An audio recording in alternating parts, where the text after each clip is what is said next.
My name is Jon Peddie. I started out in Philadelphia in the East Coast, joined the Air Force, traveled on a little bit, ended up in Idaho of all places. Kind of started my academic career there. Of course, went back to Philadelphia for a little while where I worked at Litton Industries Aero Services, where we did geophysical exploration.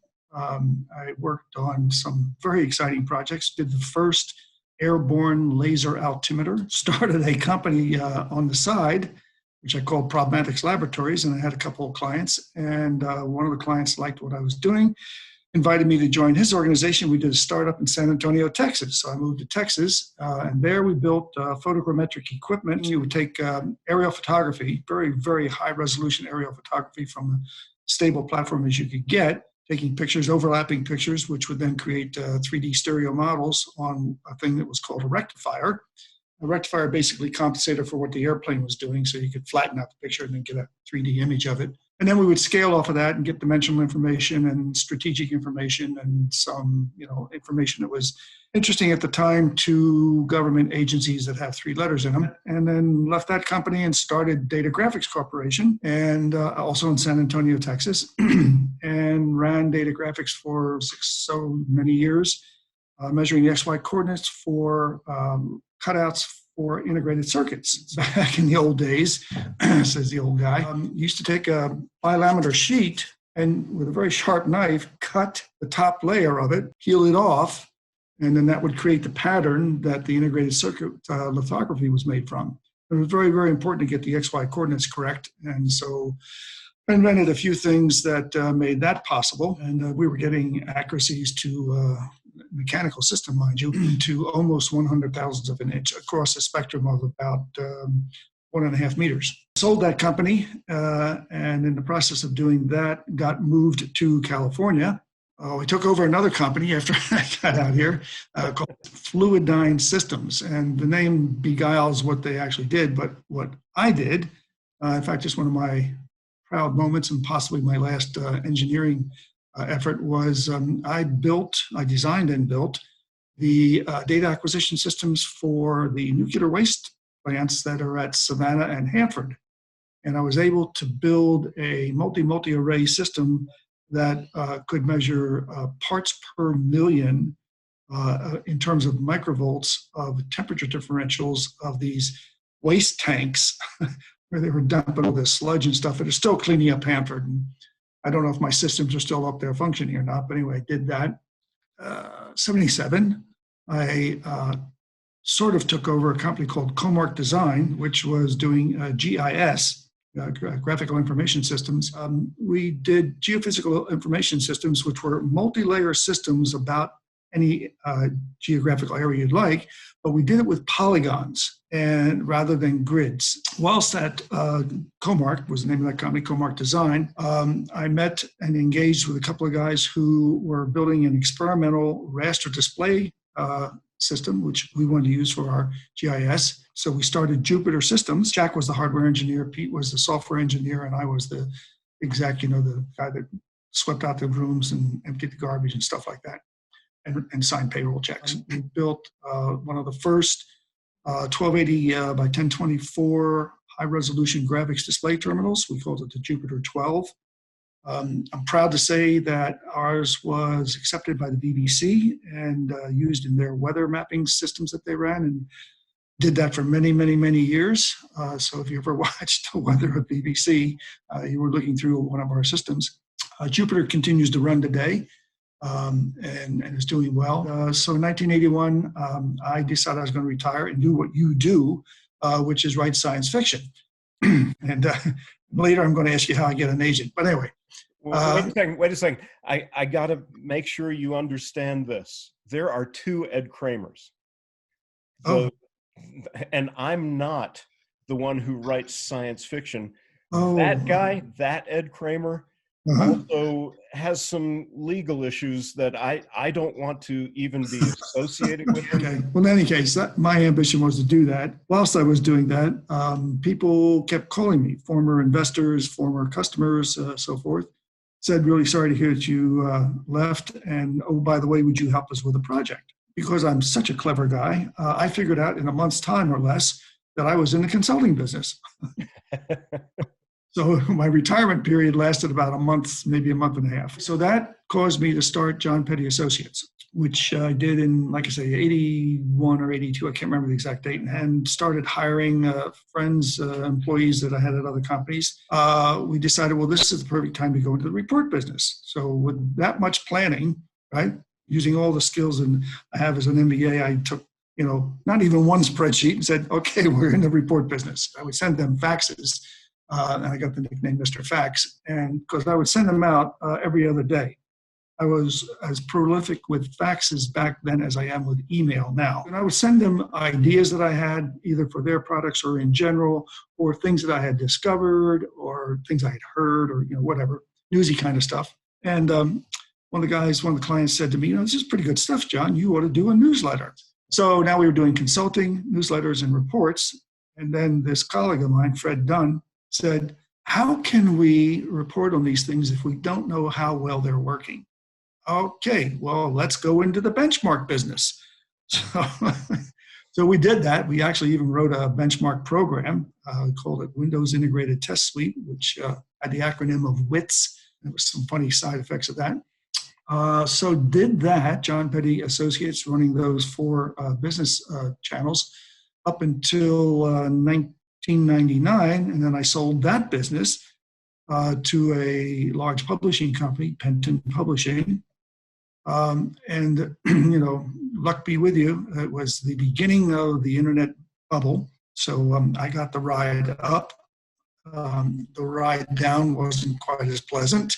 And so we came to an understanding that I would leave. They were happy to see me go.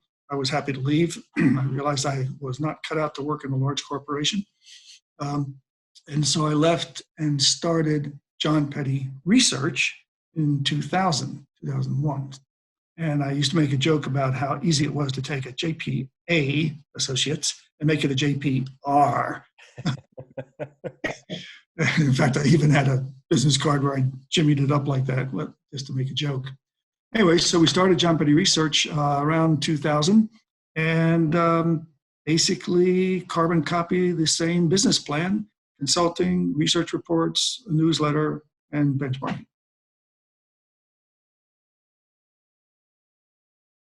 I make a comment when I'm giving talks that I used to have an honest job. I used to be an engineer. Then I went to the dark side. Been writing books, as you know, and still have not fulfilled my dream of writing, or getting published, I should say, science fiction. I've written a lot of science fiction, just can't get it published. Believe it or not, I've written at least six books. The one I've been working on, which is a 3-parter, has to do with discovering intelligent life that's a mere 20 light years away. And miraculously, we also discover an ion propulsion system that'll let us get to 0.5C. And so we can get there in a mere 40 years with a little bit of hibernation technique. And when we get there, we're told, go away.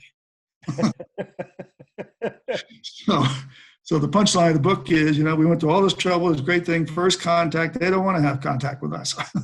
As you know, I've been deeply involved in SIGGRAPH. First SIGGRAPH conference I went to was in 1977, I think, which was in Seattle. I think that was Seattle. And I've gone to everyone ever since. I guess the first one I'm going to miss is going to be this year. 17 years ago, we started our SIGGRAPH Press Luncheon. And 17 years. And so that's been a big success for us. So what happens at the press luncheons? Well, sad to hear you haven't attended. But in any case, we assemble a panel of experts and we serve lunch, duh.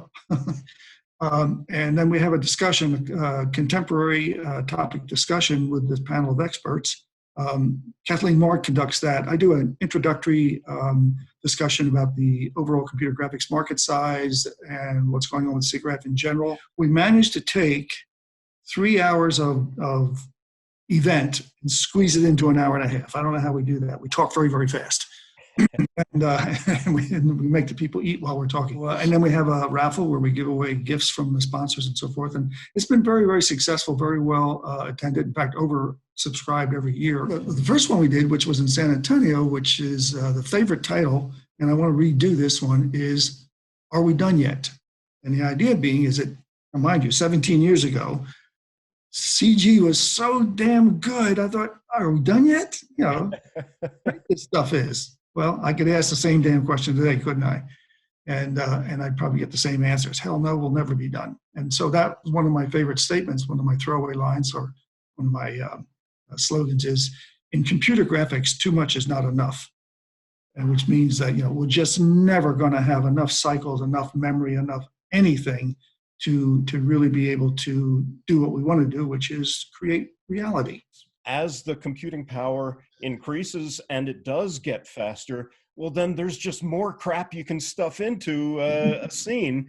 So the time it takes to do things, even now, is almost exactly the same as the amount of time it took to do stuff 20 years ago. It's just that the images are that much more complex and interesting. That's Blind's law. Rendering time does not change. Yeah, even though the technology has continually advanced to the point where now we can do things in real time that used to have to, you know, take 3 or 4 hours a frame to render, and now they're coming out at 1/30th or 1/60th, you know, of a second. But the content is not changing all that much. I mean, how many different aliens can you design? You know, and how long before we just say, okay, we've seen every possible shape of alien, every possible monster we've seen, you know. Have you noticed that they're all bi-legged and speak English? Yeah, that too. I said to my grandkids, I have a laptop that I'm not using. It's only 1 year old and just sitting here gathering dust. Would one of you guys like it? And one of the kids said to me, well, what would I use it for? It was like I offered him a rotary phone or something. It's like he had no idea what the hell to do with it. I said, well, I explained to him, you know, you do spreadsheets and you do this PowerPoint and all that. He said, I do that now on my phone, Gramps. I said, well, you can't do that. That's not big enough screen. You can't see all. He said, no, I just throw it to the TV. What's always been frustrating for me doing the CGI is we spend so much time watching our footage on the big screen and noticing little things in the background and fixing these tiny things to make the frame perfect. And then, you know, we watch kids watching the movies on this size thing, and they'll never see all the little things. I mean, the PPI on that little thing you just held up is amazingly high. Right. And the screen you're looking at right now. So, you know, for a kid with sharp, fast eyes, they probably could see it. They just don't care. They don't. My son lives inside his phone right now. You know, his whole life is there. I was going to say, he's not alone. You know, he's got probably millions of friends who are doing the exact same thing. I have written a lot of books, so I'm not going to talk about all of them, but the two that I'm happiest with, most proud of, is one I did about 5 or 6 years ago on the history of computer graphics, called How Are Beautiful Images Made. I like that book a lot, and it's done very well, I might say. I've actually made some money on it. Usually don't make money on those kind of books. And the second one is the book I did on augmented reality. I just did one last year on ray tracing. It's just starting to, you know, get some traction. Augmented reality has really got me excited. I think that is, you know, going to be the biggest, longest lasting technology that we're going to see for a very long time. It's extremely hard to do. We're not there yet. When we get there, it'll be a little bit like what I call perfect technology. And what perfect technology is, something you're not aware of, something you just don't think about, you don't see, but yet it enhances and enriches your life. And augmented reality will be that. And the only artifact of it will be that we'll wear glasses. But they will be no more cumbersome or obnoxious than a pair of sunglasses are today or a pair of corrective lenses. And in fact, they will look exactly the same. So that's the holy grail, so to speak, for where we want to be. There's a lot of developmental systems now that are trying to get us there, that are basically platforms that we learn something on and get the next level, and so forth. My original forecast, which lost some bets on was that we would have such things by 2020. Well, 2020 is almost over, and we don't have them yet. But there are some interesting examples of it. A couple of companies that are building things that look pretty good. One's a Chinese company called Nuril. There's another company called Focus, and these companies are building limited augmented reality glasses that look just like sunglasses.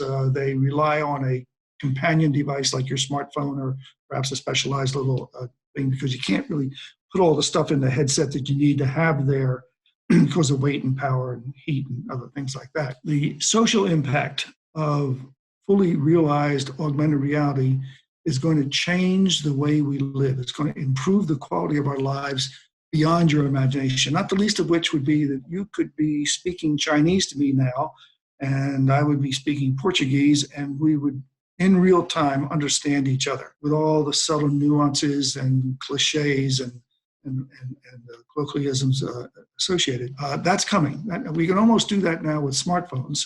And so transferring that to a head-mounted device is not a big leap of imagination. Geophysical location. Where am I? Where exactly am I?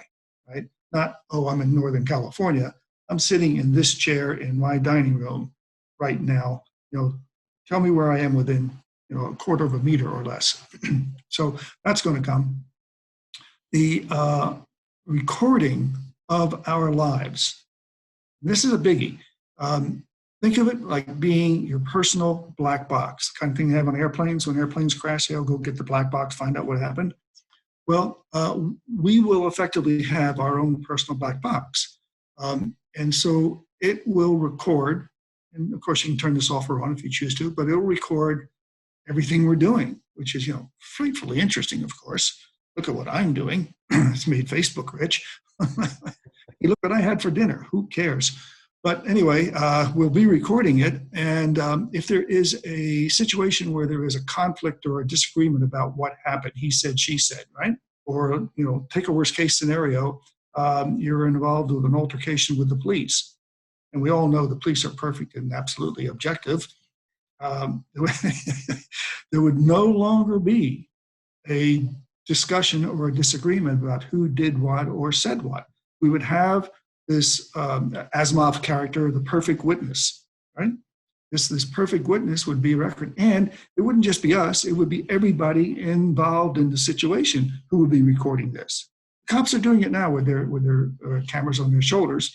The problem is that they have control as to how much editing they do and how much you're allowed to see of it. But if this stuff was not so manipulable, then it changes behavior. And so now, if you go into a situation and you know that this situation is being recorded by you and everybody else, your behavior changes. Your attitudes change, right? You're going to be more polite, right? You're not going to be as belligerent or as pushy, or maybe you will be because you get a charge out of being that kind of person. I don't know. It'll just change all that. You're walking down a street and you drop something, or maybe you got distracted and let go of your kid's hand. There'll be a camera in the back. You'll literally have eyes behind your head to help you track such things, right? A car is coming and it's very quiet, or maybe it's a bicycle and the person riding is not paying attention. You can have an early warning system saying, hey, duck. Conversely, you can also get rid of things. Walking down the street, there's graffiti all over the place and trash bags. You don't want to see it. Push a button, it goes away. It's not there. You don't have to see it. Right? You're walking down the street and your glasses say to you, maybe we shouldn't go this way. There's been a few incidences here, so let's turn right and go another way because it's not so great going in that direction. So all of that will be happening in real time, plus the advertising overload. Pizza's over here, Starbucks is over there, Joe Mama's is down there, et cetera, all that stuff flashing. That's my big interest and hope, and that augmented reality is just going to absolutely change our lives, I believe. If you approach it from a conventional display aspect and using your smartphone as an example, it comes under the heading of high dynamic range.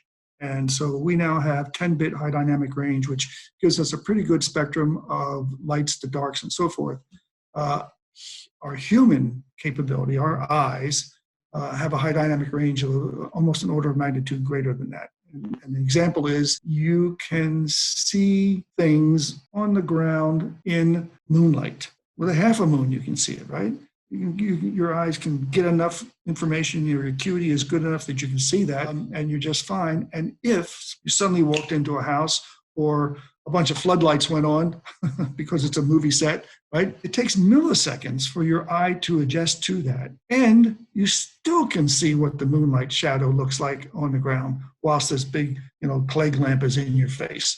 So getting to that level of high dynamic range is one of the challenges of being able to solve the problem you're talking about being in the daylight or being inside and so forth. The other approach, and it's experimental now, in fact, it was first done at Wright-Patterson Air Force Base, is to impinge the eye with a signal, a laser signal, basically, shoot a laser in your eye, and basically just use your lens and go right for the optical nerve. When you do that, you sidestep all of the contrast and dynamic range issues because your brain is taking care of it for you, which is a magic machine. So you have those areas of development that are going on, not by a long shot finished yet, but that's the two experimental areas that are being considered. The current best solution is an awkward looking thing, which is a couple of mirrors.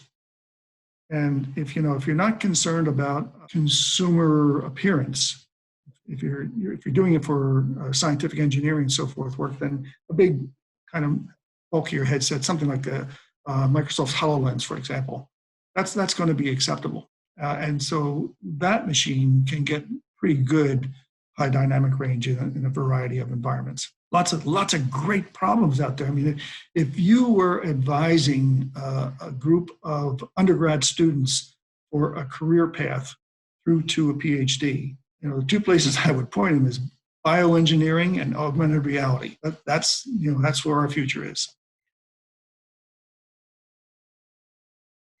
Well, what do you know about bioengineering? Is that one of the things that your team has done research on? No, it's a personal curiosity of mine, and dissecting and engineering the genome, right? All the things that we can do there. I just read yesterday about an experiment that's being done in Korea to use stem cells from your fatty tissues to help you grow hair, regrow hair.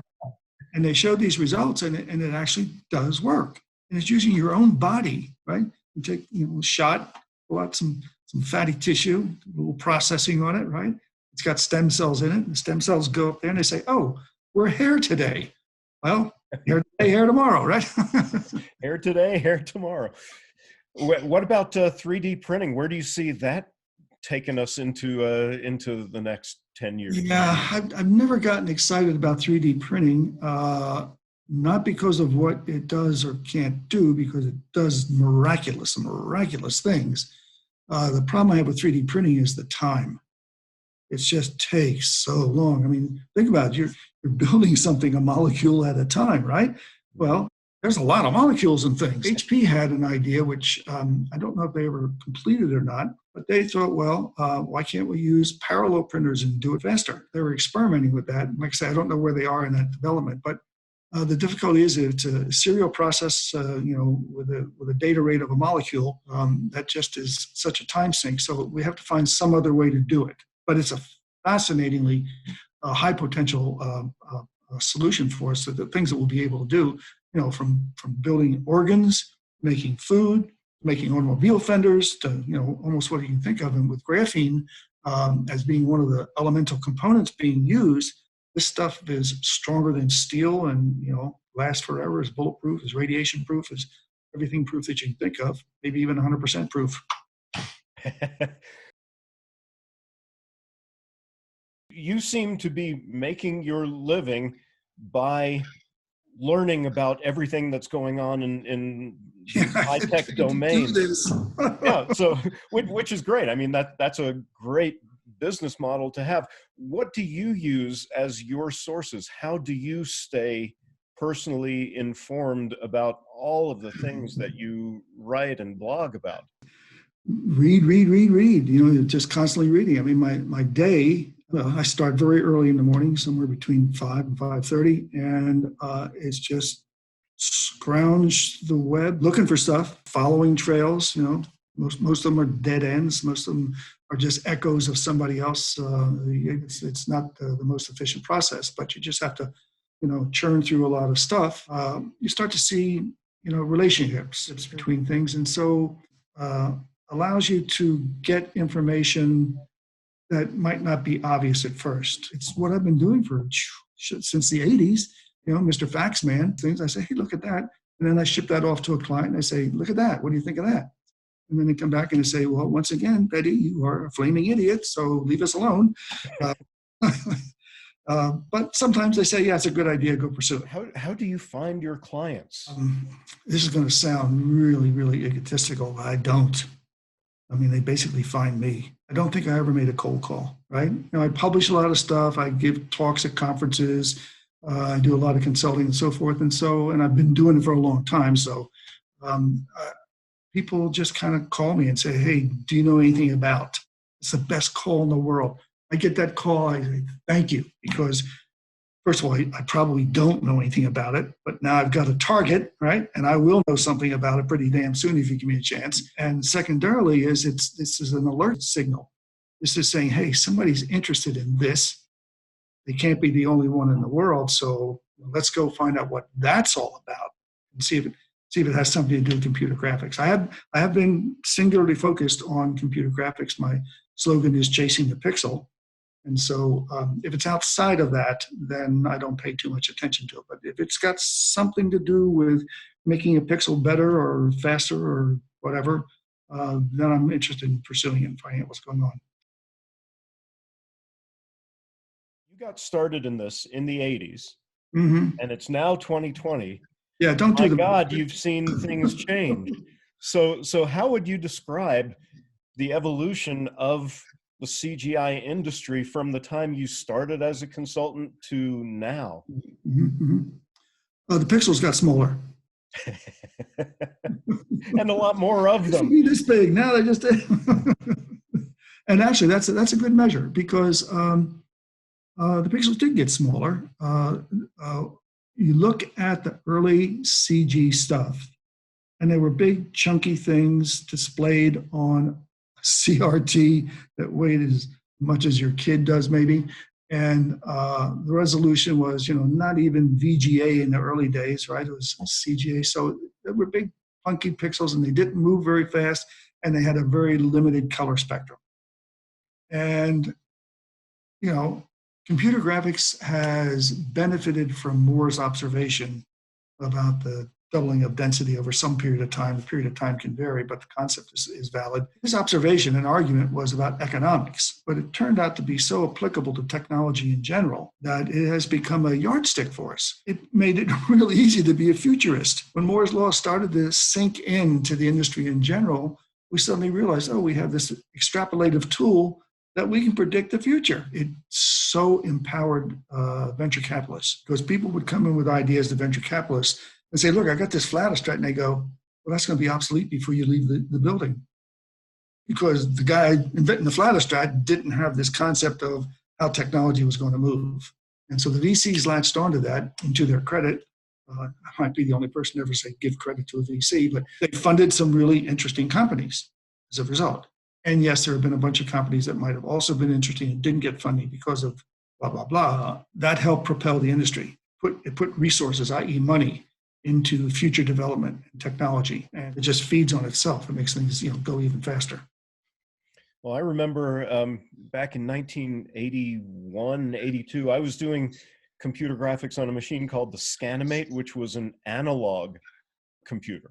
That was programmed by plugging in wires, turning knobs, flipping switches. I remember during that time, Ed Catmull and Alvy Ray Smith talking about way in the future, one day we will be able to have enough processing power, maybe in 30, 40, 50 years, to create an entire movie entirely inside the computer. That was always Ed's dream. 10 years, 95, Toy Story came out, and they shattered, what their original prediction was as far as that goes. And now we're so a new CGI feature film comes out almost every few weeks. I was at this conference called Renaissance in 2008, and I was invited on a stage with a bunch of luminaries to give my prediction of the future. 2008, I kept saying to myself, what the hell am I doing here? This guy, astronaut sitting next to me, had just landed 3 days before, having been in space for like 6 months. I'm going,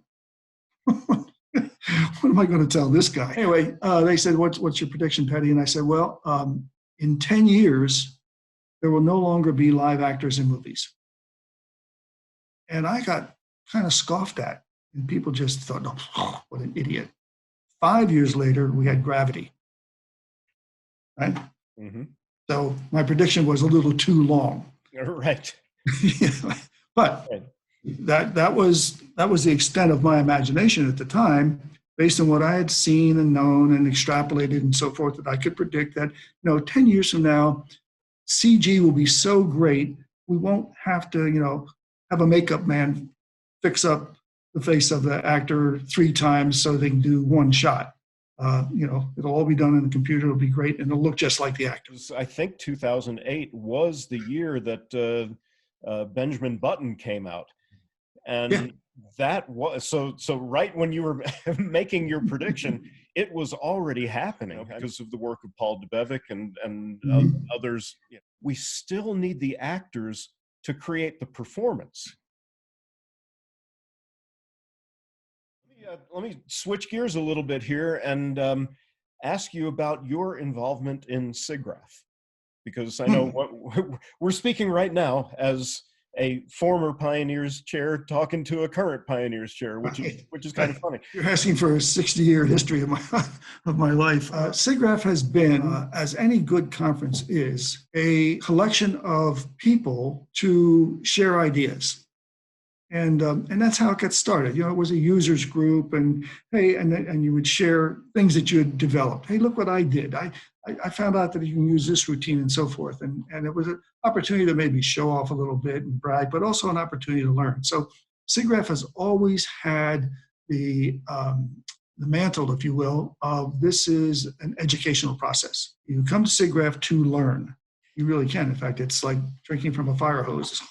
It has evolved to such a prestigious conference that companies and the engineers and scientists in those companies struggle to get a SIGGRAPH publication. That is such a check mark on your resume to have a paper published at SIGGRAPH.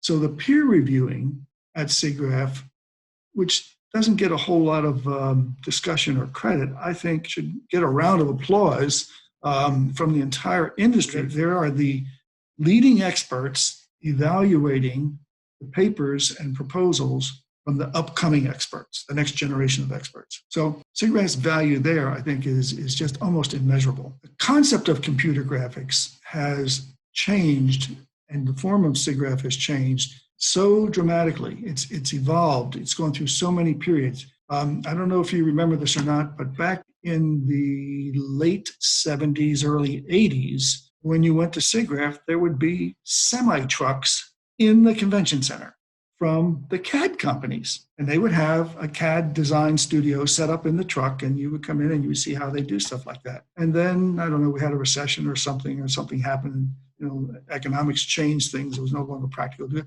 And then the CAD companies went their own way, and they started doing their own conferences. But they didn't come to a general purpose conference like SIGGRAPH. So we've had several waves, if you will, of technology coming through. It's novel, it's exciting, it's challenging. Most of the problems get solved, and so then it kind of goes away and becomes a stable platform of its own. It's a good news, bad news type thing, because when you see a sponsor base leave the conference, it's like, oh my God, what's going to happen to SIGGRAPH? There's no sponsors, right? Well, except another one comes along. And it's been like that for 60 some years, right? So I think you have to have faith in the basic structure of SIGGRAPH, its basic mission, which is to educate, enlighten, maybe challenge. And I guess the downside of it is, we discussed it in the executive committee once, it's run by people who don't get paid. They're all volunteers. There's nobody getting a paycheck. Why do you get out of bed in the morning to do this? Well, obviously there's a passion to do it, and they do it to extraordinary lengths sometimes. I think it's an extremely magical thing. And it's not the only conference like that. There are other ACM conferences, other IEEE conferences, other ISA conferences, et cetera, that have that degree of passion and professionalism. One of the unsung aspects of SIGGRAPH is the kids. SIGGRAPH provides a vehicle and a medium even for them to explore and maybe exploit their creativity. And I would like to see SIGGRAPH expand its role doing that. I'd like to see a bigger population of kids, and I'd like to get the kids excited. I'd like to say, look, did you know you could do this? Look what happens when you do that, right? And just get them, going crazy. One of the things that just delights me when I walk down the hall at a SIGGRAPH conference, and I see kids sitting on the ground with a sketch pad, drawing something. They just had to draw it right now. Didn't matter, the building's on fire, doesn't matter. They got to draw that stupid alien, right? That them so damn excited. That's magic. That's magic. When you can get a kid fired up to do stuff like that, great stuff is going to come out of it.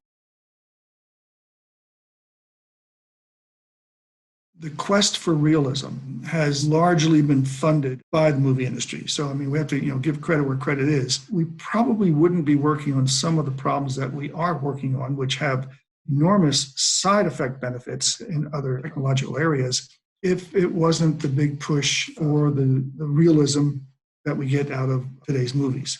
When we did the movie Jumanji, the original Jumanji, at that time, the script called for these monkeys and a lion that were covered in fur. And at the time, we had not solved the issue of how you get a computer to keep track of millions of individual hairs. And we figured out for Jumanji, it was budgeted in to figure it out, to make those shots. That was really the first time anyone had seen, to a big degree, fur on a computer-generated creature. And from then on, we published our algorithms. And, 6 years later, there was Monsters, Inc. from Pixar with, Sully with his beautiful blue and purple fur. And now you look at the difference between, say, the lion from Jumanji and the lion from The Lion King. It's a quantum leap, but it was driven by a movie that needed shots of monkeys and lions. What comes out of that beyond the movie is the physics, because your hair is moving all the time. It's subject to the environment that you're in, whether the wind's blowing or whatever. Just all of that becomes a body of work for simulations in other areas.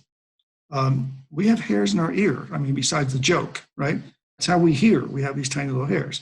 Well, if you wanted to simulate that because you wanted to design a hearing aid, you'd have to know how those little follicles are working in your ear. On insects, the study of hair on insects that is being done through the process of simulation, which is coming out of the CG work for the movies, is allowing us to discover techniques for outer space systems that can respond to certain gravitational problems and things. But the point being is that there are adjacent developments that are coming out of the work being done for the movies. I'd like to see SIGGRAPH extol that a little bit more. What do you see as some of the key moments or projects or movies or games or research that change how we think about what can be done with CGI? The early developments of holograms, the early developments of virtual reality, of augmented reality, which I've always talked about, early developments and subsequent developments in ray tracing that you happen to mention, scanline rendering, all of the tricks we did there with shadow mapping and sphere mapping and things, exploration of light, just how light behaves. All of that body of work is just an extraordinary story to tell. The baseline of the story is normals and inverse square law. And, and that's all you need to know, right? You just do a couple of cosines, you got it. Do you want to talk at all about your team? We have specialists in a lot of categories with multiple years of experience. On the software side, I mentioned to you Kathleen Marr, co-founder of JPR, and she's been following software for longer than she'll allow me to say. Alex Herrera, who is our workstation specialist. I met Alex at DEC 40 years ago. If you want to know anything about a workstation, come to us, talk to Alex. Ted Pollack, our game analyst. He's been gaming for, well, till his mom threw him out of the house and said, "Stop that." He's still doing it, and he's made some damn good money at it. He set up a fund that tracks the gaming industry. And then we have a lot of colleagues, people who work with us on projects from time to time. We have a research group in India that finds stuff that I didn't know was findable. Andy Markham writes a column for us on cinematics and things like that. You'd probably like Andy's columns. I'll try to remember to send you a couple of them. But I'm very proud of all the stuff they've done. And in fact, it's our reputation. It's not just me. The reputation is this body of people and their work and what they're bringing. And so, if you ask us a question that has to do with graphics, we probably have the experience and the people who can answer it. And if not, we'll know where to go get it. If someone were to say, "Well, Jon Peddie, what's he all about? What have I not asked you?" Well, that's an interesting question. That's two interesting questions you've asked me. I love computer graphics, always have. Literally always have. And I'm curious. I'm a curious guy. So, if there's a pixel there somewhere, I want to go, poke at it and see what made it work.